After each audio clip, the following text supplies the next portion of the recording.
9 डिसेंबर 2025 रोजी डेहराडून येथे किराणा मालाच्या दुकानामध्ये काही साहित्य खरेदी करत असताना एंजल चकमा आणि त्याचा भाऊ मायकल चकमा या दोघांवरती 6 ते 7 जण एकत्र येतात आणि ह्या टोळक्याने त्यांच्यावरती हल्ला करायला ते सुरू करतात। हल्ला करत असताना ते चिंक्या, मोमो, चायनीज अशा प्रकारचे अपशब्द वापरतात। मित्रांनो, 9 डिसेंबर रोजी या मुलांवर जो हल्ला झाला त्यापैकीच एक एंजल चकमा याचा 13 दिवसाच्या झुंजीनंतर शेवटी 26 डिसेंबर 2025 रोजी मृत्यू होतो।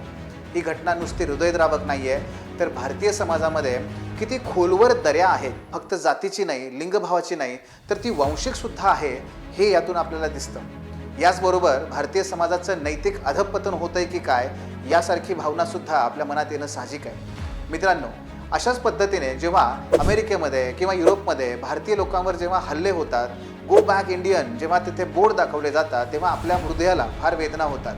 पण आपण आपल्याच बांधवांसोबत नॉर्थ ईस्टमधल्या कसे वागतोय याचा आपण अंतर्मुख होऊन विचार करणं आवश्यक आहे। 2014 मध्ये अशाच प्रकारची जेव्हा घटना घडली तेव्हा निडो तानिया नावाच्या या घटनेअंतर्गत पुढे बेजबरुवा ही समिती स्थापन करण्यात आली आणि या समितीने सांगितलं की अशा प्रकारच्या घटना होऊ नयेत याकरता कायदा करा। आजपर्यंत तो कायदा झालेला नाहीये, अन्यथा एंजल वाचला असता।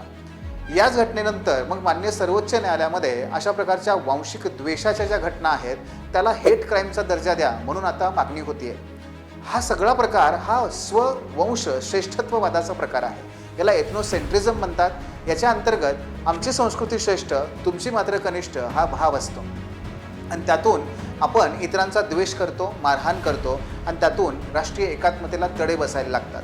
मित्रांनो, हे दूर करायचं असेल तर आपल्याला आपल्या शालेय पाठ्यपुस्तकातून नॉर्थ ईस्टचा समृद्ध इतिहास आणि लोकांची संस्कृती याची आपल्याला ओळख आपल्या मुलांना करून द्यावी लागेल व दुसऱ्या बाजूला प्रशासनामध्ये ती संवेदनशीलता विकसित करावी लागेल या अशा प्रश्नांना कशा प्रकारे हाताळायचं याबाबत। धन्यवाद।